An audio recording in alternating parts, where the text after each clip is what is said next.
Hello and welcome to the Decipher podcast. I'm Dennis Fisher, and today I'm really happy to have two of my favorite people on the podcast, Jeremiah Grossman, Robert RSnake Hansen. How we doing, boys? Good to be with you, Dennis. It's been a little while. Yeah, it's been a long time since we all got together. I know you guys hang out a lot or talk to each other a lot because you're Every day. building companies, but RSnake, I saw you at Black Hat 2 summers ago. I don't know if I saw you, Jeremiah. Probably not. They hide me away over at the CISO summit and things like that. Oh, Robert gets the cool job. He gets to look at startups and things that we invest in. It's true, but I actually do miss the CISO event. It's actually pretty spectacular. Well, one of the things is that my role is I hang out with the CISOs and see what problems they have and what they need. And Robert and I talk about it. He goes and tries to find the technology answers to solve those problems. So we kind of split the world that way. Yeah, I've had the really fun privilege of walking around those shows with Robert a few times, and like going to a couple booths here and there, and it's always really entertaining to hear the questions that you ask those guys, RSnake, especially like if it's some poor like sales engineer or something like that that's like trying to explain how some protocol works to you, and you're like, oh yeah, I broke that in like 2006, so let me tell you why your product won't work. That does happen. Yeah, it's unfortunate because they don't really know who I am at all. Mm-hmm. And so I kind of walk in and they're like, oh, here's some random exec I can, just kind of bowl over with technical jargon. I'm like, no, it's not going to work. We should probably be more polite to them, but at the same time, they sent that person to represent the company. We're meant to try to figure out how this stuff works. I mean, isn't that what we're there for? It's it's kind of their fault not knowing. It's exactly what you're there for. And honestly, like you said, it is their fault for sending those folks. Like if they're not prepared, that's not your fault. That's the vendor's fault, man. Like you can't just send the sacrificial lambs out there, especially to Black Hat. I mean, we're not trying to make them look dumb. We're like, how does this work? Right. Yes. Well, there's AI. I have to try very hard. Yeah, I know. Well, that's the hard thing. I mean, I want to get into what you guys are doing now, but like everything is so cyclical in this industry. I mean, in life in general, obviously, but like this industry especially. We've all been at this a very long time, so we've seen like 4 or 5 different cycles of almost every conceivable product category and iteration of these things, where it's like this but now with Wi-Fi, or this but now for IoT, or this but now with AI, and you're just like, okay, you forgot cloud, but yeah, that's correct. Yeah. We're still going through that, but I mean, everything just kind of goes in these like 7 to 8 year cycles, and you can kind of, see it coming on the horizon, Mm-hmm. So tell me about what you guys are doing now. I mean, I know a decent amount about it, but you guys haven't been super public with it so far. So Root Evidence is your newest venture. You guys do a lot of other things together and separately, but Jeremiah, tell me where this idea came from and what you guys were hoping to sort of achieve with this. Sure. I think I want to tell the story a little different because it's your podcast, and I think you'll appreciate it. Mostly like how Robert and myself work together and with our team. We love cybersecurity. This is what we do. We've been doing cybersecurity longer than we haven't. And what we love more than anything is finding the biggest, most important problems in the space and developing tech to solve it. That's what we love doing. And what most people don't see behind the scenes, when Robert and I talk together, we fail a lot. We try to find problems, we try to design solutions, and it fails. And we try to fail as much as possible until we find something that vaguely works. So before we talk root evidence, we'll just talk bit discovery so you can see how our thought process goes. We knew attack surface management, where there's our focus, was a big problem for years, and we tried to build tools to solve it. Deceptively hard problem. But what really happened in about 2017 is we were talking with lots of incident responders, as we normally do for actuarial data, and they were telling us about a third to a half of the incidents they're responding to had something to do with a previously unknown asset. Everybody will classify it as they didn't patch, that's true, but they would have patched if they knew the asset existed. And so, so after failing for like 6-7 years trying to build good ASM tech, on an offhanded comment, I go, Robert, the only way to solve this problem is if we have a copy of the internet. And Robert, being the guy that he is, he takes me seriously and spends 1.5 years of his life and comes back and goes, I have a copy of the internet. We can do ASM now. I was like, I don't know what that means, but can you show me? so I'll let Robert take it from there, what that actually looked like before we get to evidence. I don't know what that means. I love it. Well, what it looked like was probably $100,000 a year and a divorce. But I remember this part of it. My basement was a de facto data center, and it was actually so loud that you actually couldn't go down in my basement without ear pro on, because it was just the noise. The fans were just crazy. But basically what we did is we figured out that you can theoretically grab all of the metadata for every single asset on the internet. I mean, it's possible. And it was even possible to do in such a way you could actually kind of fit it on one very, very beefy for the time machine, but you could do it. And so then, okay, let's say I have that data. What can I do? I can, if I'm smart about how I index it, I can actually query it. And that is the part that took me 1.5 years, was making it so it was queryable. It's not so much the data collection that was hard. That actually was not that hard. The really difficult part was, how do you do this and make it very fast, like ideally sub-second fast? And so, yeah, that was where I spent a huge amount of that time. So then, we get the prototypes going, we raise some money, we bring the team together, because there's a 4-person, 5-person team that we bring together to do these startups. We form a company and we hard charge it for 3 years. And then Tenable acquires us, like clockwork. And, that was a good outcome, a good experience. Our tech goes to a big company and it can get in front of 100,000 companies. And then there wasn't an ASM space, and then there was. We helped pioneer that. That's really cool. So then we get over to Tenable, and we have a vulnerability management background, but from appsec. So now we're in this vulnerability management world from the CVE land. Yeah. And we talk with a lot of customers, big and small. And everybody has the same complaints. Everybody's buried in vulnerabilities, far more than you can fix now or anytime soon. Then they all have to prioritize, but then the prioritization problem, no one likes the current standard models out there. Everybody customizes because everything's broken. Then when they figure out what they want to fix, they don't know how to justify the spend of patching relative to the risk reduction. And the problems go on and on and on. So we're like, okay, and then the breaches are happening. So as we do, we go to our actuarial contacts. We talk with a lot of incident responders, both inside and outside of cyber insurance. And here's what's wild. What they tell us is that 30 to 50% of the breaches and financial losses, the claims, have something to do with a remotely exploitable CVE vulnerability. So if we can fix that part of vulnerability management, fix the right vulns at the right time, we can make a huge impact. So we have to start doing some research. This level of new thinking and disruption, we had to do a startup for. We couldn't do it at Tenable. They're doing different things. Let's just put it that way. Sure. So when we left, we spent 2 straight years literally meeting with 100 companies, because we do our homework. Because it's in this space, it's very easy to build a cool tech for a problem that doesn't exist. Oh yeah. So yeah, seen lots of those. Yeah. The RSA floor is littered with them. Just dead bodies of those technologies. Yeah. And for us, there's one thing we do and one thing we don't do when we talk with customers. One thing we do is we try to become the world's foremost authority in the problem. We want them to tell us their problems over and over again until we get the problem statement down. What is the problem? Then we can, on our side, because it's our job to design the solution that we bring back to them and go, what do you think? If we built this, what do you think? So 2 straight years until we've really locked it down.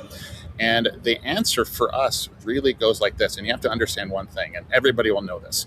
There's over 300,000 CVEs now cataloged, growing at right around 40,000 a year. And everybody knows with AI and stuff like that, more more AI means more software means more vulnerabilities.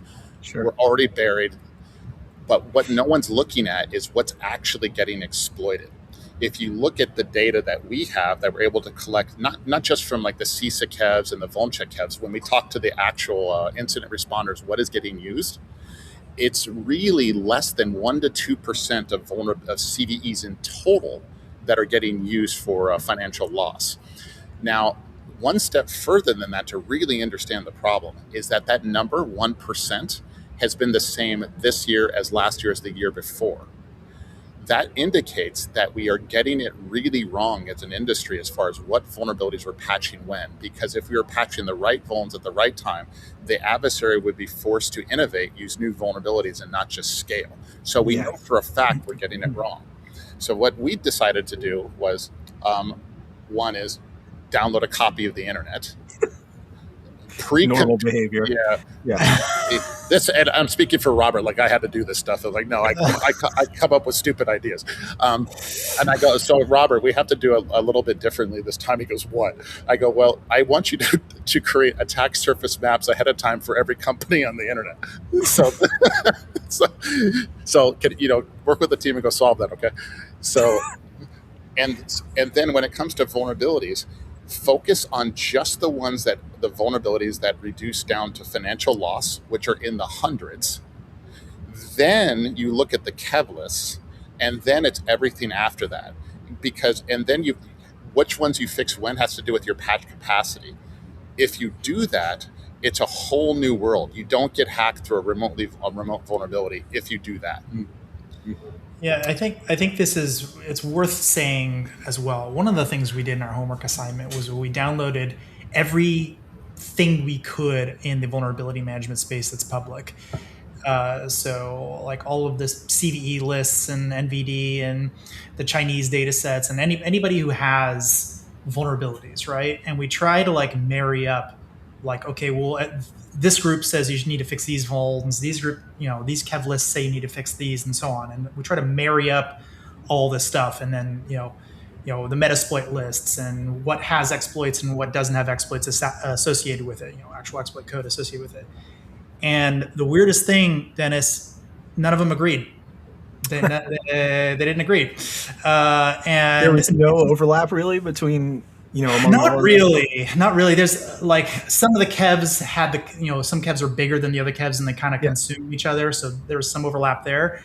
But for the most part, no, there really, really wasn't. And a lot of the prior knowledge, the people like institutional knowledge, like if there is exploit code for a vulnerability, it is more likely to be exploited, is actually not true. That actually does not seem to correlate really at all. Or if something's on the Metasploit list, it will be like lead to financial loss. Turns out, kind of not really. I mean, a little bit, but it's better than a flip of a coin, but not by much.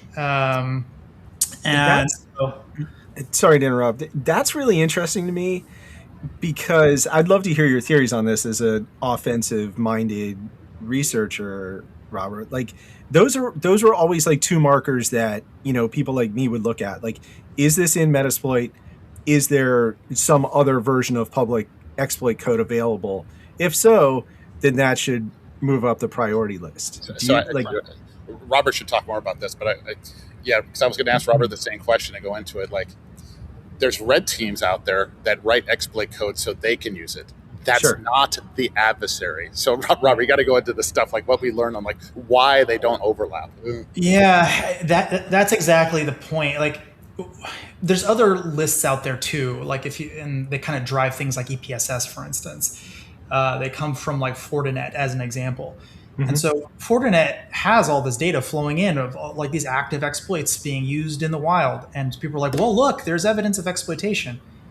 Well, there's evidence of exploitation that has possibly some correlation with a bad guy, but more likely than not, it's just random like bug bounty guys and random offensive researchers and this whole ecosystem of us probing the internet, like guys like me hitting every IP on the internet for something. Yeah. And so that is not a particularly good indicator of actual financial loss, though, it turns out. And so I think we've been kind of over-engineering our industry to really be focused on each other instead of the adversary. I think that's really where this comes from.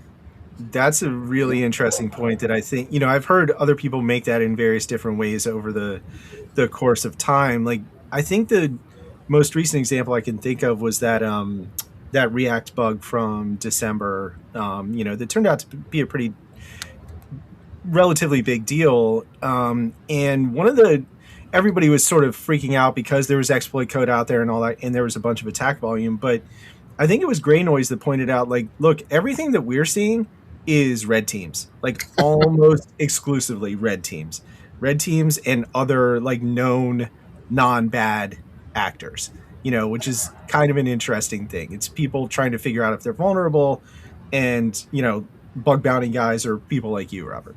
Right. So sorry, go ahead, Robert. Well, I was just going to say that I think if you kind of blur your eyes a little bit, yes, it might turn into something bad. I'm not saying that it won't turn into something bad. And I think that's a large part of what people want to know about this is like, okay, yeah, but what's going to happen next week? So a bunch of security researchers are talking about it right now. This is where OAScent gets really confusing, because you're like, well, adversaries are talking about it. Yeah, but does that mean they're using it? Like there's a very important distinction, and it really comes down to how easy is it for them to use to get the most out of whatever they're trying to do. And it's sort of like it's exploit code availability from their perspective, which is different than the researchers. Mm-hmm. It's exploit utility from their perspective, which again is different than the researchers, et cetera, right? So it's like you really have to put yourself in their shoes, and it turns out that it's just not that many vulns are in that perfect sweet spot. And if you look at it, the React one that you just mentioned right there, if there's one this month or last month or whatever, how many are those every month? Yeah, it's not that many. If you look at like the Mandiant list, just an example, their list of, I forget the term, initial access vector vulnerabilities or something like that, they only have 12 on their list. That's it. from 2024. Yeah. And that's the one thing that seems to kind of overlap with the data that we think is actually good, which is the DFIR guys. So we think actually Mandiant's right. We think that there really is only dozens or whatever, maybe 50 max per year kind of thing that come out. But importantly, most of them are not 0 days. They're not the ones that everyone's freaking out about. They're the ones that have been around for like 4 or 5 years, and people have been kind of sitting on them. And finally, someone figures out how to weaponize it exactly the way they need to, and then it's off to the races. So it's not 0 days. In fact, 0 days are almost never the thing that is actually used in the wild. So the premise is that you have to scan everything that you own, let's say internet facing, every day. So there's 2 vectors there that are actually 3. One is the right vulnerabilities, testing the right vulnerabilities on everything that you have, which is a very hard problem. And then for a lot of companies, doing it every day, because a lot of times the scanning tech doesn't scale. And even if it does, it's cost prohibitive.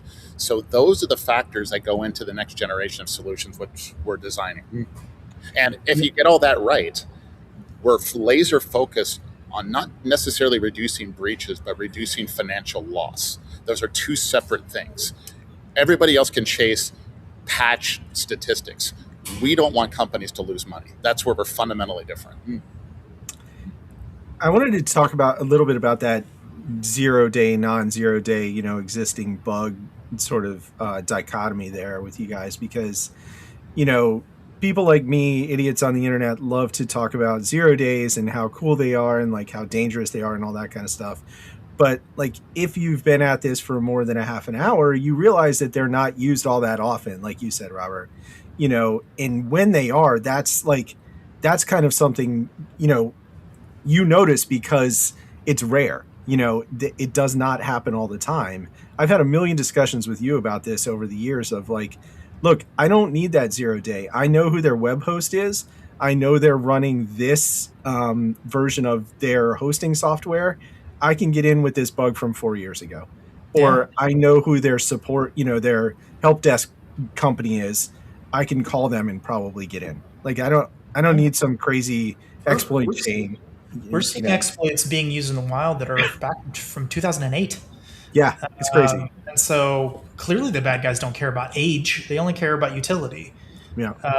Why do I care if it's came out today or last week or a year ago? The only thing I really care about is population density and utility and those things that affect them, right? Like they don't care if they can break into one thing. I mean, maybe that's kind of interesting, but they need to rinse and repeat. They need to do it over and over again. They're never just going to be like, all right, we did one, I guess we can retire now. That's not going to happen. Right. So in our industry, we hold on high the style points, the art of the hack. All fine and good for ourselves, to break the bounty, to break the challenge. That's not how they do it. Using a 0 day means cost. They have an ROI model. If you used a 0 day, that means they had to invest in finding the exploit, tooling it up, and deploying it. They don't want to take that on. They're in the business for illicit gain. Why would they want to do that if they don't have to? Right. If somebody else has already done that work for them, or part of that work for them, and they can just piggyback on that and achieve their goal, then yeah, why mess with the rest of it? And by all the statistics, it's working. It's still working.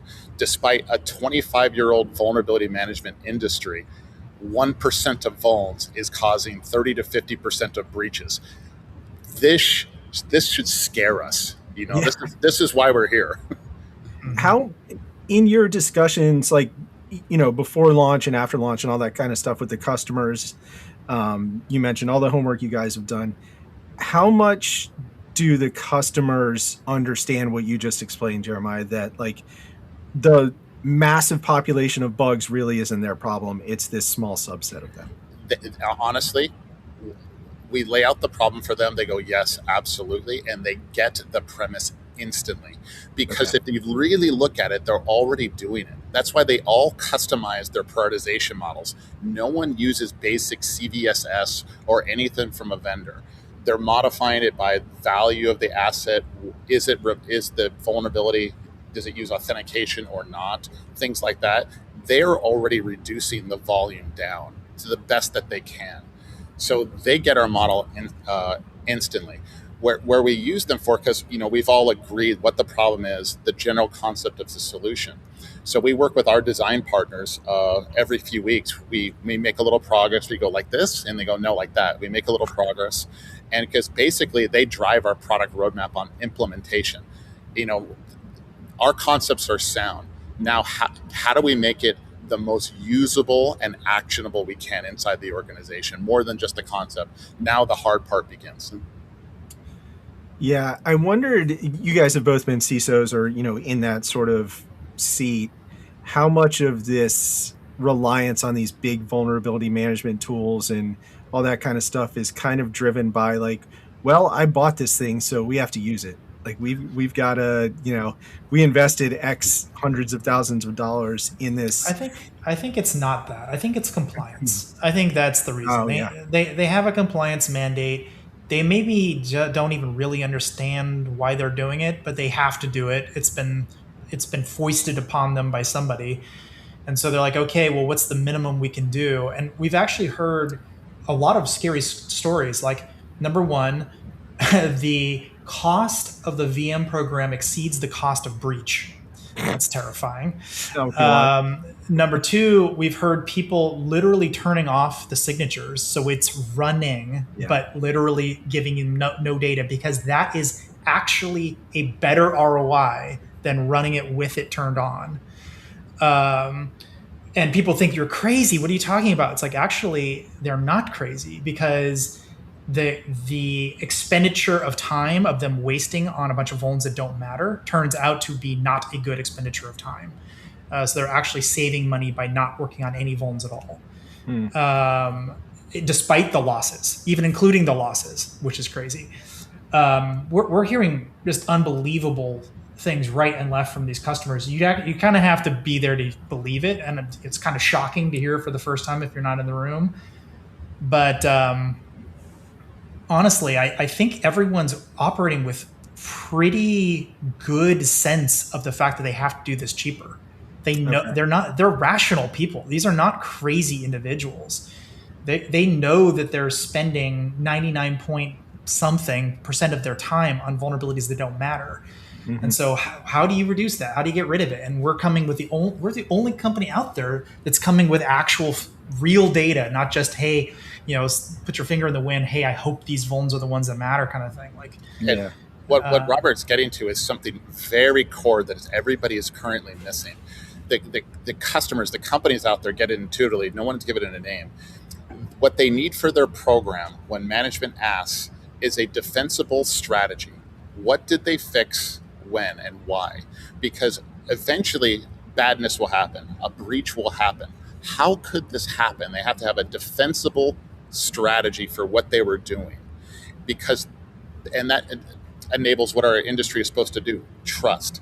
So in a vulnerability management context, right now when a breach happens due to remotely exploitable vulnerability and the board asks the CISO or the vuln management team, how did this happen? The answer almost universally is, we patch a lot of vulnerabilities. We hadn't got to that one yet. Sure. We missed that asset. We didn't know it existed, or we're overwhelmed by vulnerabilities. That's the answer. It's an unfortunate answer, but it's the only one they have. Where what we want to do is be able to. The answer is, we have if a breach occurred to a vulnerability, we have fixed every vulnerability that has led to breach and financial loss that we're aware of. The one that hit us was brand new. We were the first. That's a much more defensible position. Yeah, that's a lot easier conversation to have with the board than we just didn't get to that one, or I don't know, it was over the holidays and shit happens. And then at that point, then you might be able to have an argument that the adversary was sophisticated. Then and only then. Right. Yeah. Just because they hit you does not mean they're sophisticated. Yeah.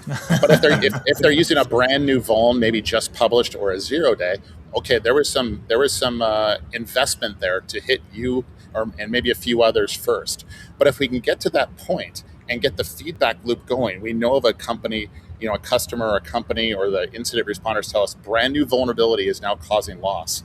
Loop it through the whole ecosystem fast. And so that's where we come in. We need a very fast, scalable, performant, system to scan everybody for those one or two things, like right now.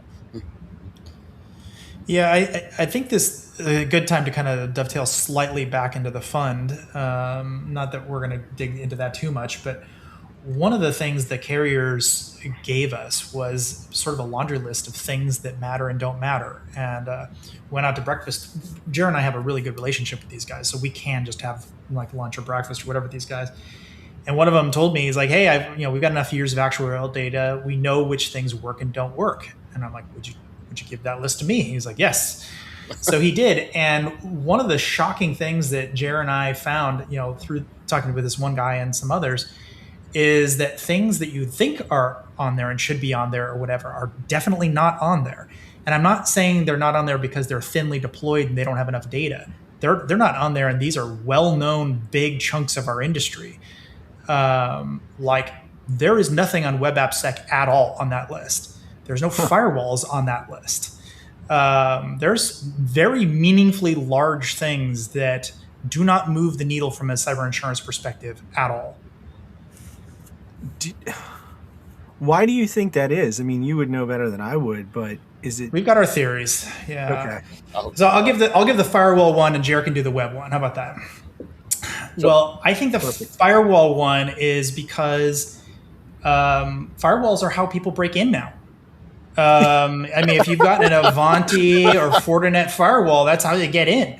So it turns out if I've got one, that's just another initial access vector. So it doesn't really change the calculus from their perspective. Like, I really hope that Palo Alto firewall isn't exploitable, because if it is, this whole thing goes down. So it turns out it is not a good indicator of whether you're going to get breached or not. Go ahead, Jared. So it's one of the concepts that we wrote about and we presented on, called the epoch theory of cybersecurity, that there's different eras of time, what adversaries do, how they increase their sophistication. So if we go like way back when to like the turn of the century, literally, there were no network firewalls in the world. So you just go straight to a corporate network and you break in. That caused everybody to install perimeter firewalls and block off all ports except 80, because 443 wasn't a thing yet. Right. And so all the attacks were forced to be pushed to the AppSec layer in the 2008 era. We knew about the vulns in 2001, but the adversary didn't care because the firewalls weren't deployed then. But by 2008, firewalls were everywhere, so you had to attack the web layer. And then 443 came online, and all of a sudden between 2018 and 2016, it was an AppSec world. Adversaries went after it. We were there at the time. Yep. AppSec got more secure, and it pushed everybody to the authentication layers. Anything that didn't have 2FA, phishing scams, credential stuffing and things like that are kind of where we are today. But now, now these VPN concentrators and network firewalls and those central points, they are just web apps too. So they get targeted. So that's where the current thinking is. Every time we do things right in cybersecurity, we have to expect the adversary to shift. If they are not shifting, we are not doing something right. That's a great point. Yeah. I mean, the firewall thing, like, we all laughed about that, but it's entirely true. Like, that they're initial access vectors. I mean, if you want to talk about like a library of existing vulnerabilities, just go and look at those big, edge device vendors and you have your pick. It's the Cheesecake Factory menu. You can, you got whatever you want. And these are interesting things will come, like Robert said, we speak with the carriers and their incident responders weekly, if not daily. And, there's, depending on the carrier or the responder, they'll say, if you have this device, we are not covering you, period. If you're driving a Ford Pinto, we are not giving you car insurance. And we're going to see that more and more, and they're going to be right. Like, anybody who has this stuff, there's a claim. Because from the carriers, this is like the most wild thing, because we come from cybersecurity. We talk to the insurance guys, but we're cybersecurity. The carriers are not interested in predicting breaches or stopping breaches. They want to predict claims. Mm-hmm. That's different. Yeah. Right. And they want to probably predict like groups of claims that are clustered around some specific cause. Yeah, they don't care about one-off singular claims. I mean, there are some exceptions, but it's very rare. They're worried about the bulk of them. Like, if they can solve 80% of it, and then that's just 80% more revenue for them, great, So yeah, you're exactly right. They're really focused on these big mass of vulnerabilities, which is why they have all this trend line data. And until very recently, they didn't have enough of it to start making decisions, but now they finally have enough. They've been collecting it for long enough. And so, like, that's, so like in the business, the business, quote unquote, has the same prerogative as the carriers. If a breach doesn't cause a loss, does anybody care? Yeah, almost nobody. I mean, they really don't. So we, as an industry, we haven't had the actuarial data. Everything, if you look at our entire industry, it was our best guess of how we were getting broken into. By who, how, why. It was a best guess, no actuarial data. So our whole industry said we're trying to protect all things at all times. And it's just unnecessary. But in our defense, we had no other way to go about it. Now we're actually getting Kev lists and actuarial data. So now we can shift the spend and the focus to the areas are most likely to cause the adversary to force to shift. So that's what our company's about, what our fund thesis is about, is forcing those shifts. Yeah, it's really interesting because for most of like our careers, certainly there wasn't any like single source of truth you could go to get that data. I mean, mostly what we had was either anecdotal data, from like people you would talk to at a conference, or something like the DBIR, which would have a group of, some subset of data from incident responses that Verizon went to, or maybe Mandiant or somebody like that, anybody that publishes something like that. But, that's, just by nature biased because it's their own customer set and you only get a little window into what's going on. Yeah, so the funny thing though, I mean, while I agree with everything you just said, and if you look at the VAERS database, I think there's only like 31 CVEs total in the VAERS database. 31. There's something crazy. Yeah, it's super, super small. That's probably closer to the right answer than the Mm, full CVE list. It's like if I had to pick one, that one's way closer to being right because it's real data that actually led to actual claims and some DFIR expert spending countless hours digging through logs. Like that's real data. We spend a lot of time on fake data, or not fake in the true sense of fake, but fake like it's something about the log is telling us something that's not quite what we think we're reading. And we just take it at face yeah. value. We're like, okay, well, that's what it said. It's like, no, no, no. You really have to think through this quite a bit to know you're not looking at garbage data, basically.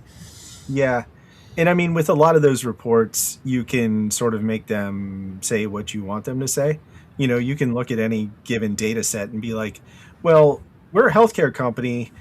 Financial services getting crushed by this problem. We're not really getting hit by that. So we're cool.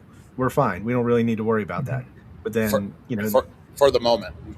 yeah, exactly. Yeah. Next year, you could be on the front cover of that report So because that you so guys, that yeah. that means we need a feedback loop, a very fast feedback loop. In this scenario, when the first healthcare provider gets hacked, okay, cool. Let's protect the rest. But does that, I mean, I know that happens like anecdotally and peers talk to each other and that kind of thing, but it's not really formalized, at least No, in, as far as I know. I mean, you guys that's would know better. But that's why we're forming those relationships. Who has the data? We're getting that together because no one's done it before. The incident responders, they do great work, but they don't look up either. They actually, it's been very interesting to us. They don't get the value of their own data, that they have actuarial data. They're doing job to job. They get paid. They go, here's budget for 100 hours. Try to figure out who did it and how. Like that's their Mhm. job. And then when it's done, they move on. They don't really think or have time to communicate that back as a set of data back to proactive industry. They don't do that. Not because they don't want to, just no one ever asked them before. Right. And weird and weirder. Some of the things we found out in the back end are really interesting. A lot of the software literally doesn't even proactively like try to get you to enter the initial access vector. And so even if you wanted it, there's really no way to elicit it out of the DFIR expert who's working the case. So unless they somehow come up with their own list, the software Mhm. is not going to do that for them. So this is, for us, this is where the bleeding edge is and where we improve. Our theory is that if we use actuarial data in a proactive context, we can make a lot of ground. And it seems very simple. We think it is. It's hard, but it's a simple concept, and it's time. Is it in the discussions you guys are having with customers or potential customers? You mentioned, Jared, that like as soon as you explain it, like something kind of clicks and they're like, "Yeah, we get it." Is there any common pushback or not problems or like feedback that you've gotten from folks that you're like, "Oh, okay, yeah." No, because we're not trying to necessarily supplant what they're already doing with the other guys. That's not our intention. Our Mm, intention is when we say this vulnerability is important, this one you fix, we want to reduce it down to dollars and cents. Like, for instance, it's going to cost them time and money to fix. Well, how much time and money to fix? We want to help them do the calculation. This vulnerability has led to loss. If exploited, it's an estimated loss for you based upon the data we have of this amount. Now let's calculate and estimate how much it's going to cost you to patch. If it's going to cost you, let's say, 100,000 in time and money to patch, and it's going to retire $5 million in risk, you do it. If, on the other hand, for whatever reason these vulns happen, if it's going to cost you $5 million to fix and only reduced by $1 million, maybe you don't. And yeah. that it's a fundamentally different conversation you have, and they like it. So there's no pushback on it. It's just, how do we do that, and how should that look? Now, I mean, obviously, there's a lot of sort of secret sauce or whatever that goes into what you just described, Jared. But can you give us as kind of a quick primer on how those calculations are done? Obviously, you're using this actuarial data that you guys are pulling in, but say if I'm a financial services company, how are you doing that risk benefit calculation for them? Well, here's one example. It's one report that people can look at, like the IBM cost of a data breach report. They put that out there, and it says on the broad average for mid-tier companies, when you get breached, it's a $4.4 million loss on average, if memory serves. Then you can parse the data down on industry, size of company, and things like that, that if there's a substantial breach, what do you expect to lose? So those numbers are published out there. They're not perfectly accurate. They're not meant to be. But we have similar data that we can augment internally that we get from our data sources to go, for this company at your size, at your revenue, this type of volume equals and estimated on this critical asset because it's revenue generating, whatever, should equal about this. It's not perfectly accurate, but it'll be directionally correct. You know, then how much does it cost you to fix? Well, we can tell you how many places you're vulnerable to it. Is it one asset or is it 100,000 of them? And they have to tell us, you know, on their side, how many buttons they have to push to fix it. And we can give them the formulas, but they have to plug in the variables, you know, to estimate it. And then you just put those together. So that's how we would approach the concept. But those are the concepts. But now visually, you know, so we want to get the security team to be able to report dollars and cents to the business. We need this amount of time and money to retire this amount of dollar risk. What do you want to do, guys? And make it like that. No more red, orange, and green. No more 9.2. This is this is elementary school cybersecurity. No, every other space does not do color coding. No, oh yeah, the stoplight color coding and the, you know, CVSS and everything like that. That just, you know, is in every vulnerability advisory. And mentioned sales going back to the CFO. So we're going to go after the green accounts. Right? Yeah. No. Like all of that stuff, like it comes without context. Like, okay, this is a you know, named critical RCE, which we know is in something that's widely deployed. That could be very bad, but if you have that and somebody gets into it and they can't go anywhere else from that, it's not that bad for you. Like, you know, if it's a dead end for the adversary in that case, you don't give a shit. You know, but what's really interesting is we talked about over the course of the conversation, the number of vulnerabilities that matter at any point in time is not that high. So if you fix those, your real vulnerability volume that's concerning is way smaller than people actually think it is. That we don't have a patch problem. That's not what we have. We have an analytics problem. Yeah, we've always had that, and there's lots of our friends that have tried to, you know, fix that or solve that problem in one way or another over the years and have in various ways, but it's not a completely fixable problem, I don't think. We think with, you know, with I'm blanking on the name, Robert. What's the FAIR model? You know, there's FAIR and other financial models like that. Yeah. We think one of the challenges that they had was hard to implement. Everybody knows that, but they were designed devoid of actuarial data. That was the world then. That's not the world now. We have actuarial data now. I was going to say, that data didn't really exist then, right? Like, right. Yeah. Okay. About 10 years ago, you know, when they came out or something like that. And so also that's changed. And also the tech resources, the idea of scanning everything all the time was prohibitively expensive to scale at that level. We have cool new tools now, cloud environments, and all sorts of ways that we can drive the cost down. So the tech wasn't available to make the right solution. Now there is. Right. Yeah. I wanted to go back to something that we were talking about earlier with the sort of like, you know, 0 days as opposed to like this long history of existing bugs.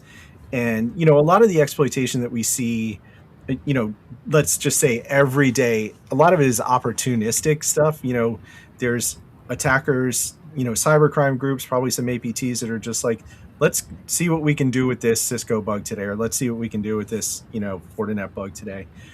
And, you know, if you don't have those, you're not that worried about it. But let's say you're a high value target for an APT, you know, if the Chinese are coming after you, if you're a financial services company or a government agency, you know, and then you're worried about those rare bugs.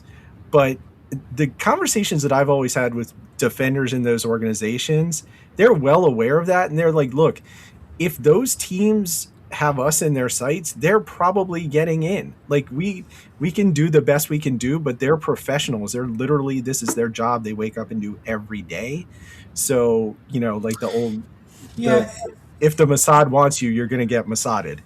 Well, and also VM doesn't go. VM has never solved the 0-day problem. I mean, in fact, I don't know any company that's even really very close to getting to the point where they would be able to solve it. At least external.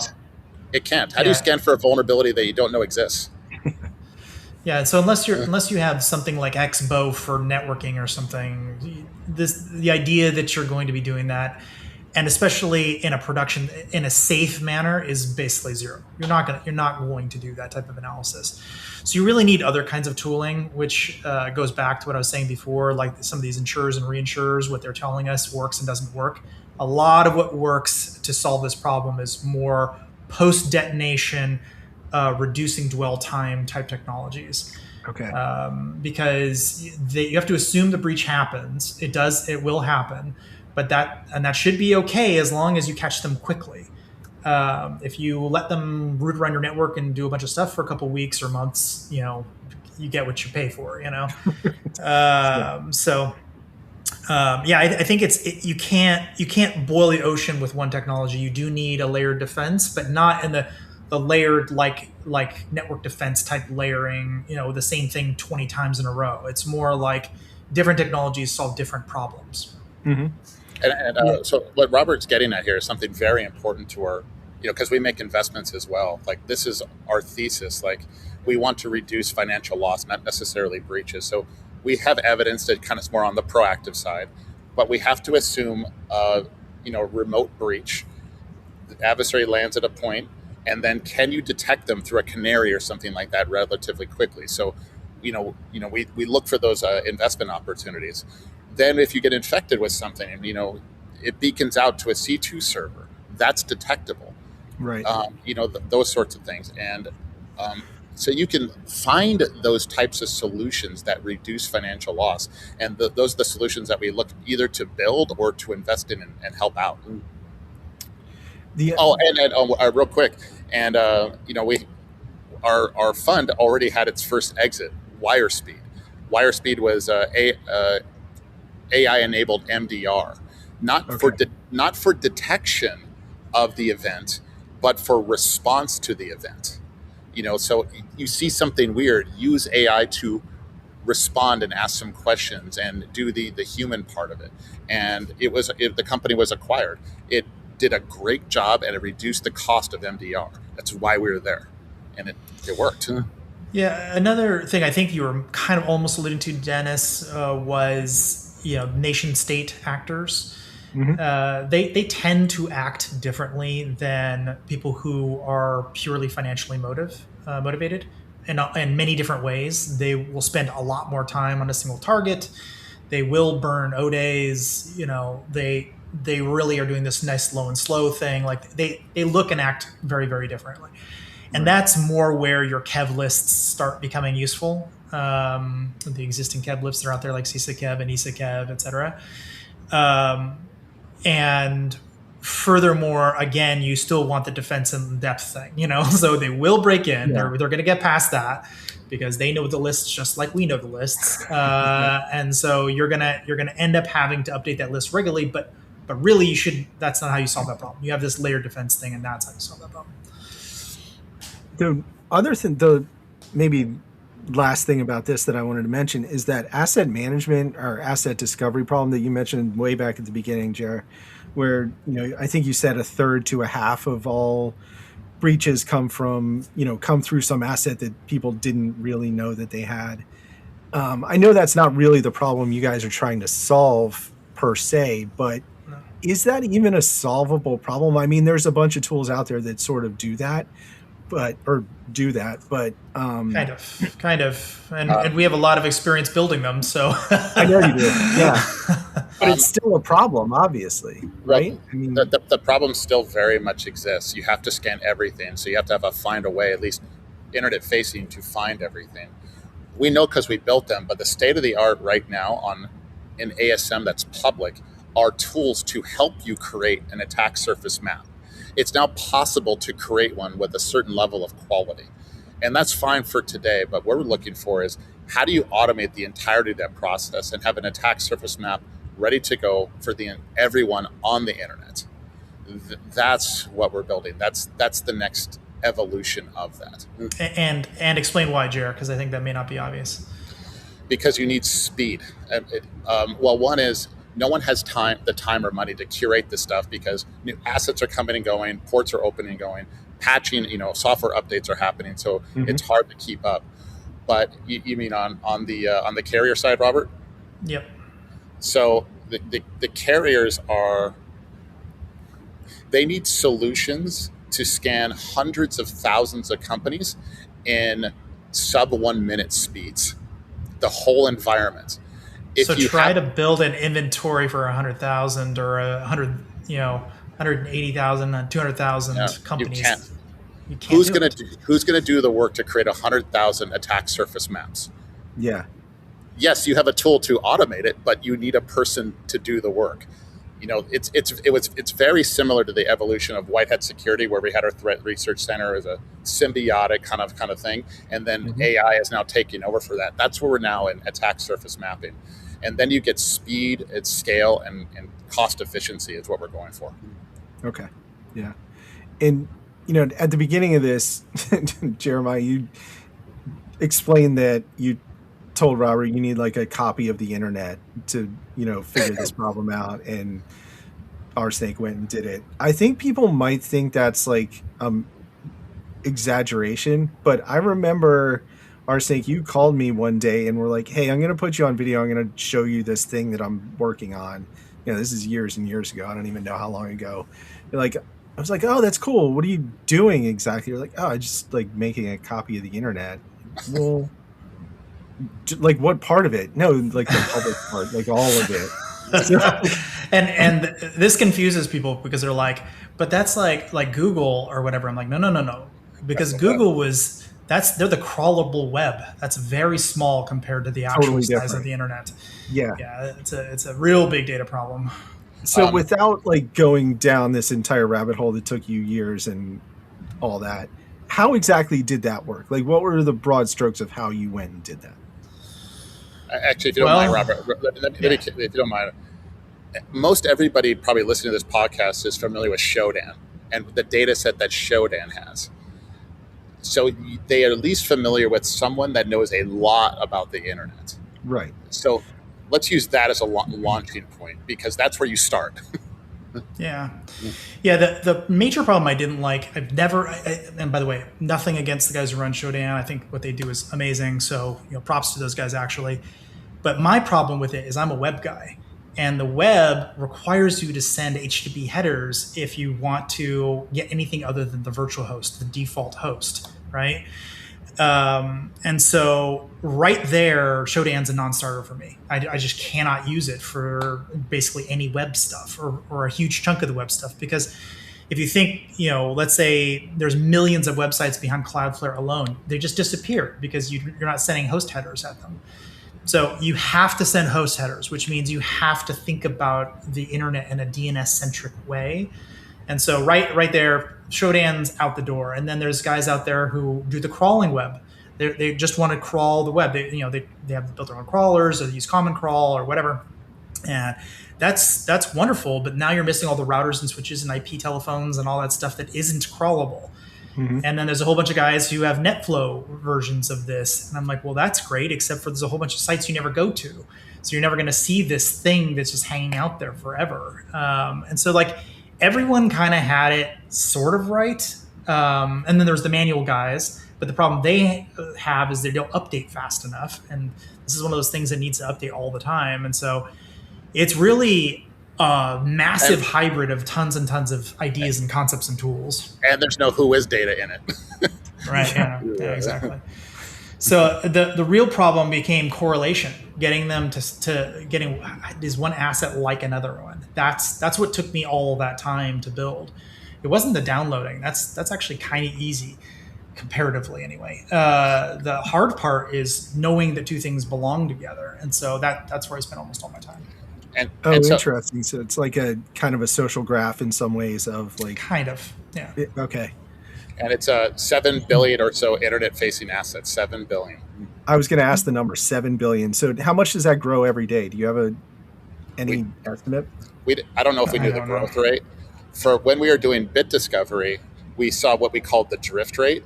How much does the attack surface map change month to month? And it was about and change would be an asset, a DNS entry going up and down any moment in time. That was a change. A port opening and closing could be a change, or the software version change. So all those contributes to shadow IT. Yeah. And we're noticing about a 1 to 2% drift monthly on the average attack surface map. Yeah, last time we ran bit discovery was around 4 billion. So when we started the company, so 4.4 I think billion. So it's grown pretty substantially in the last 8 years or something. That's crazy. What an absolutely wild project that was. I mean, this one's way bigger. This one's way harder. Yeah. We learned more about the internet than anybody ever. We saw things like, imagine like you have a copy of the internet. You could research the infrastructure of adversaries. You see websites that show natural disasters before they're announced, movies before they're announced. You see the craziest stuff. Yeah, we were actually thinking about building a stock prediction system on top of it for a while. Just about to say, like, I can think of some. It just turns out that it's not positively correlated. It only correlates when it's negative. So if they're going to lose money, it correlates, but you can't predict the upswing. There's stuff you could do with that too. We could see strange stuff, like we could tell if somebody's expanding in a data center in a region or moving data centers in a region. We could see like all kinds of weird shifts. We didn't know what any of it meant, only what it was happening. That's so cool. But if when you saw MailChimp leave Rackspace to go to Google Cloud, Rackspace missed earnings. So maybe that's useful. Very cool. Yeah, weren't you building this around the same time that HD was sort of building? God, the power grid in Austin must have been having some seizures around that time. I think he used the cloud. I had mine in the basement. Yeah. It's not a grow lab. It's a copy of the internet. That doesn't stop the FBI from being interested, believe it or not. RSnake is downloading internet. I would like to know what's going on. Yes, hello. We're familiar with your work, sir. We have some questions. You have a data center in your basement. Jeremiah's got like $1 million of cars behind him. So I don't know. Yeah. All right, boys. Well, anything else that we forgot to cover? I could talk to you guys all day, but I know that you guys actually have things to do, like go fix the internet. And break it. Yeah, and break it. That's your job. We actually, when we launched the company, one thing we were very humbled and appreciative of is all the support we got from the industry. Everybody knew vulnerability management was a problem. Some of the smartest people on the planet have gone after this problem. It's very, very hard. So when we raised our hand to take it on, we got a lot of well wishes and praise. Like, people want this problem solved, and we just really appreciated the support. Every time we send an email, make a call and go, hey, we need a little help here, everybody jumps in to help. And this is not something that we're going to solve just with our team and our funding dollars. This is going to take an army of super smart people, purpose built, and it's really nice to know that Robert and I have been in this space 25 years, and we've built reputations, from our contributions where people are willing to help us. So we just want to say thanks to everybody. Yeah, I would add one thing. So Jared did the security optimist thing. I don't know if you saw. Dennis. Kylie sent that to me. It's great. Yeah, I think it is great. But one thing along the optimist route, and back to the data for a second, we did a bunch of analysis, and it looks like there are not that many adversarial groups on the internet that are for profit. Now, there might be a lot of nation states out there, but for the for profits, there are not that many. We think that there's somewhere in the hundreds. I don't know, somewhere between 1 and 900, I guess, somewhere in there. Okay. That is a small enough group. We actually could win. We could win. This is a weird thing. I've never felt this way in my entire life up until this company this time. I actually think it's possible we might actually win. Well, okay. So this is totally different discussion, but it's something that I've been thinking about too. Like, I, like you guys, am an optimist, and I've always thought, and from discussions with you guys and other people, like a lot of threat intel researchers, let alone law enforcement, like they know generally who these bad guys are. They know who they're associated with, and in a lot of cases, they know physically where they are. But most of the time, they can't really get to them. They might be in North Korea or Russia or other places that aren't our friends. So winning has to have a different. It doesn't mean that we're going to get those guys and throw them in a courtroom. It means that we're doing what we can do on our side to stop them from achieving their goals. It's a business. It's economics. If we make it too expensive for them to profit, they will do a different crime. Yeah, exactly. There's other ways to get yachts and fancy cars. There's a reason why we don't have bank robbery anymore. Right. Yes. Yeah. Which is, I was actually going to text you about this, RSnake. I'm positive you saw this. There was a thing that I think I saw it yesterday about this data center that just disappeared off the internet. I think earlier over the holidays. I've not seen that. Oh, the BGP one. You're talking about the BGP routes from Venezuela, where they changed the routes. Is that what you're talking about? No, it's something else. It turned out like a guy noticed it because he was hired to. He was doing some external monitoring of this data center for a customer or whatever, and the whole thing just went offline. This is a rabbit hole, but it turns out it was a robbery crew that did a power surge to fry all the monitoring equipment and alarms in this data center because they were going after precious metals depository that was in a underground bunker. So like some real heist shit. But you're right, Jerry. Yeah, we don't have bank robberies because it's just way too hard. Go do cyber crimes on the internet. It's a lot easier. And we get a lot of pessimism in our space. But Robert and I, from what we've learned, we think we can make this way more expensive and make the crime go way, way down. We really think we can. It's not going to be easy, but we have line of sight now. Is there, I mean, this could be a much longer discussion. Is there one or two things that you think are the real blockers for that? Like compliance. Well, I'm sorry. Compliance. Oh. It's everybody wants to believe it. Maybe it was true at one time that it sets the floor. It doesn't. It's wasting resources. The compliance models were designed in a world devoid of actuarial data. We've moved on. We need to redo compliance for outcomes, not controls. The adversary shifts. The compliance standards change every 3 years. The adversaries move every 18 months. This cannot possibly work. So we have to be able to shift the dollar resources and focus around. And anything that prevents that is a problem, compliance being one. That's a great point. Yeah, that's not a way that I had thought about it, but it makes a ton of sense. Yeah, it sets the ceiling instead of the floor because I run out of resources because I'm stuck dealing with so much compliance stuff instead of focusing on the areas I really need to focus on. So we're going to start conversations. We'll put the call out to start having conversations with those that set the standards and go and we know that they want to do a good job. We know they want to do the right thing and make these things work. I mean, it's why they're there. They just never had access to the right data before. So we want to work with them. So at some point we'll make the call and go let's reimagine this stuff. Yeah. I mean, a lot of those standards and, especially government regulations were written decades ago before, modern attacks existed. They were, yeah. So there will be some resistance to it. The resistance will come from cybersecurity, unfortunately, because people make a lot of money on doing boilerplate reports. We're going to have to fight it. It is what it is. But fortunately, the answers for what works are there. They're there. Yeah. All right. Well, that's probably a great place to end it. Guys, thank you so much for so much time. I really appreciate it. This was great. So always great to see you, Dennis. Yeah. You too, guys. Take care. Hopefully I'll see you in person soon.